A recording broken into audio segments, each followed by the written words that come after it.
with it being the end of the year, we're going to kind of have a look back, look forward, and kind of maybe touch on a couple other topics. So one of the things I played around with today was Bard, and kind of wanted to see some of the ideas that the AI was going to kind of spit out at me, and it's kind of gone over some of the things that we've mentioned over the last couple of weeks, as far as what were some of the trends that you noticed, Patrick, over the last year that kind of popped up. And obviously, I think one of the first ones we'll mention is probably AI. But as far as that, what were some other trends? And then I can kind of give you the AI response. So I'm assuming you're asking specifically about digital marketing. Yes, marketing trends within 2023. I apologize. I feel like that there's been a definite change in social media targeting and how you're doing that and how you're able to target people, which is required being a little bit more tactical with regard to how to reach people. There's a big change with regard to some of the things that Facebook or Meta took off the plate with regard to targeting and included with regard to targeting, which has made it a little bit more difficult and actually in some cases very difficult with regard to it, spending your money as accurately as you can. The net result of that is it's costing more money to get the same results now that you used to get before. And some of that money, in my opinion, and I don't make the rules up at Facebook, but some of that money, in my opinion, is just flushed down the toilet because you're reaching people that have nothing to do with your business, but there's currently no way to get around that within the Meta detailed targeting mechanism. So the net result of that is because some of your money is going to reach people that aren't relevant, you're going to spend more money to get the same results. I also feel like on Google with regard to AdWords, there's been some adjustments there. They hit the ground running about a year ago, really with ad type thing that was called Performance Max, and it was getting some really good results early, and that is sort of towards the end of the year trended out to where we're finding that the results it's getting are not really great results. So even though the numbers look great, it's not really resulting in the type of actual business on the ground that we'd like to see. So I feel like one of the trends I've seen is that for a variety of reasons, it's costing more money, not with us per se, but with the ad platforms, it's costing more money to get the same results as that you used to be able to get for a variety, not one specific reason, but for a variety of reasons. So that would be one of the trends that I think that I've seen. The other trend that I think that I've seen also is the benefit of, from an SEO perspective and a localized SEO perspective, to begin to generate more, for lack of a better term, specific bespoke content, optimizing images, doing some of the things we've been doing for the last half of 2023. I really think you're getting rewarded on the platforms if you're continually adding new content that's actually very optimized for you particularly and not as generic. So there's a little bit of a change there. I feel like that with all the noise on social media these days, I think you really have to do some things to really stand out. I think the way you used to just be able to put an ad out there and people were to respond, I think now you're going to have to get a little bit more crafty with regard to your creative, with regard to your copy, and ways that you do that to grab people's attention. Because even if you put the ad in front of people with the proper targeting, doesn't mean people are going to pay attention to it, click on it, whatever. I think the level of creative, the level of copy is increased and improved. So now to stand out, you have to, do something that's going to take your content or your creative a little bit to the next level. So I don't know if those are three trends I would say that I'm seeing, and higher level, more unique content, and the fact that you just have to, if you're going to rely on paid advertising, get comfortable with the fact that it's just going to probably cost you a little bit more to get the same results that you were getting last year or the year before. just the reality. No, that makes sense. I was just going to, off the last topic you mentioned, especially going through social, you definitely see so many more ads, whether it's on TikTok, Instagram, Facebook. It's just, you're kind of getting bombarded with them. But I think one more, like you said, more people are trying to do different things, and it makes it harder, like you mentioned in your first point, because of the algorithm. And I think, one, we don't have control of the algorithm of where to stick these things in. And so whether you're on I'm on a TikTok a lot more recently, and it's every fourth or fifth swipe up is another ad. It might even be more than that, honestly. Yeah. And so, like you said, it's a lot harder. Like I don't even realize that some things are ads, just because all of a sudden I'll see like a little tag to their TikTok shop or whatever it might be. So it definitely is much trickier to get that thumb pause, to get people to kind of engage in the content. And one, if you actually have something to link to, whether it's your shop or to get a message, to try to get a lead, it's definitely much harder. It's not just, hey, I'm going to put this up and this is going to work and get me more leads. It's no, you actually have to put a little bit more into that creative in order to keep somebody seeing your post, because otherwise it just kind of melts into what everybody else is kind of posting. I'll give you an example too. Like, one of the things I've been doing recently on Meta when I'm running ads is I have the ability to, even if I'm running a single piece of creative, a single picture or something like that, I have the ability now on the back end of Meta to add like 4 different versions of the copy. And I'm starting to do that more, to just be like, I want to, like, you know, throw different options out at people. Something may grab people's attention, something may not. So I'm even trying to expand what we're doing with regard to the copy to say, hey, maybe I think something's going to work really well and it's not. So I'm trying to load it up. And that's where I think AI can really help benefit, where you can come up with 4, 5, 6 versions of essentially the same type of copy that's saying a similar thing. But I don't know which one of those is going to resonate the best. So now on the back end of Meta, I'm oftentimes running all 5 versions of that copy and letting the people determine which one's working.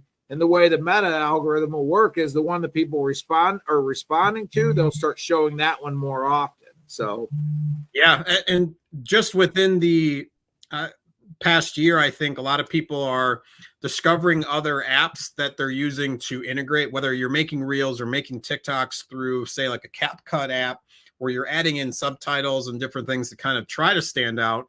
One of the things that's come back around with a lot of these different platforms, excuse me, is that they want you to do that within their own app. Yep. So that's something that I've definitely been trying to navigate, is if I'm going to do subtitles, I'm using the subtitles that are within each app, and they all look different and they don't have the same, you can't customize them the same way that you could within like a CapCut or a Video Leap type of an app.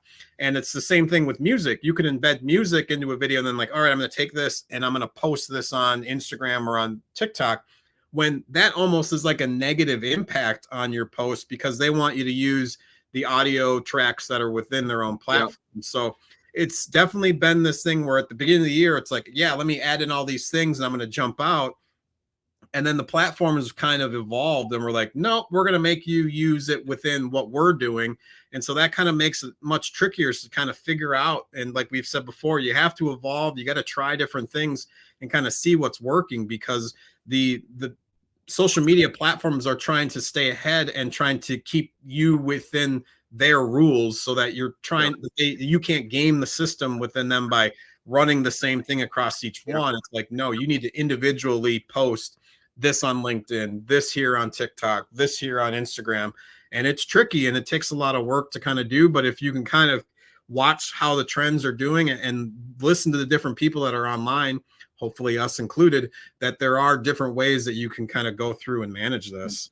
There's even, I mean, I think we've mentioned it in a previous episode, but if you've been posting Instagram Reels, but you haven't been using a music track because you're like, I'm speaking in the video, whatever the case may be, I want that to be what people are hearing. I don't want to have a music track, but you want to hack away at the algorithm by using a music track. You can select a music track that's popular, and when you go to the next step, you click on the audio thing, and it'll allow you to lower the volume of the music track to 0 and keep the volume of your audio track up, so that essentially you're still getting the benefit from the standpoint that music track is attached to your thing, but nobody's actually hearing that music track. And that's one of those things, like a lot of people are doing TikToks where they're talking. So they're like, man, I know there's an extra little shot in the arm from using a music track, but my whole TikTok is based on me talking to the screen or me describing something. So how can I do it? And the way you do it is select an audio track and then lower the volume of that audio track completely out. That way you have it there for the algorithm side of it, but it's still not messing up your reel. No, absolutely. With TikTok too, you can kind of go up, so you can do your voice volume at like 175%, and I usually bring like the audio track down to like 2 or 3, so you can still kind of hear it in the background. Another trick to that too is also writing out keywords and then pulling it down below your screen. So essentially, like if I was to type something up here and it's where my finger's at, and then you drag it down below, and obviously if you're looking at this screen, you can't see it, but it still is embedded within that post. Yep. And then you're hopefully gaining the traction from those different keywords that are attached as, like, whether it's a subtitle or a tag on your video. It's the algorithm still sees it, even though the people won't see it. So it's figuring out and finding different little tricks to kind of, like I said, game the system within each app is one of those ways that hopefully people can realize. And it's been tricky over this last year because everything kind of keeps changing and evolving. Well, and I think that here's the thing I think you have to think about with regard to these things. I mentioned earlier that you have to do more unique content and things like that. I think what's happening, you're seeing these platforms put things in place, hurdles in place, if you will, to benefit you if you take the time to do things individually. Like you said, you may have to tweak a little bit what you do on LinkedIn, a little bit what you do on Instagram, a little bit, instead of just saying, man, I'm just blasting it all out there. And I feel like now more than ever, you really have to have a unique strategy for each platform. You can't just, blast it out there. Some people have a situation where they can post something on their website and it automatically goes to their social media platforms. But unless you have a way to customize that for that particular program, you're probably not getting as good of traction as you can. And I think that these platforms really want you to engage in the platform, as you mentioned, with their own AI and different things. Like, they want you to engage on their particular platform. And the way you're going to get the best traction is by actually being involved on that particular platform and then moving to the next platform and being involved in that particular platform. The day of basically one size fits all and blasted out there are rapidly coming to a close, and it takes a little bit more time and you have to be a little bit more savvy about how you do it. But I think that there's so much noise out there that if you don't do those things, you're almost like just wasting your time, because you're just not going to break through if you're not doing those things. Yeah. And so we've kind of covered, as far as what the AI kind of spit out. One of the ones was the explosion of short form video, which we've kind of talked about through the Reels and TikTok and Facebook Reels, as well as the emphasis on the customer experience. Obviously, AI is one of the ones they have here, and we'll kind of discuss that towards the end.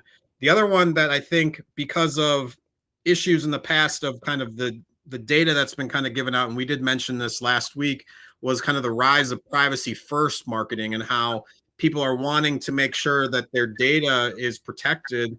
And it's no different than kind of making sure you're shopping at the right places, or you're kind of protecting what you're doing, as far as whether it's the marketing that you're doing. And like you mentioned before earlier, some of these kind of fences that the places are putting up is maybe partly because of these privacy concerns, but it also makes it much more difficult to customize those experiences. So that was definitely of the 4 different ones that kind of popped up that were on here.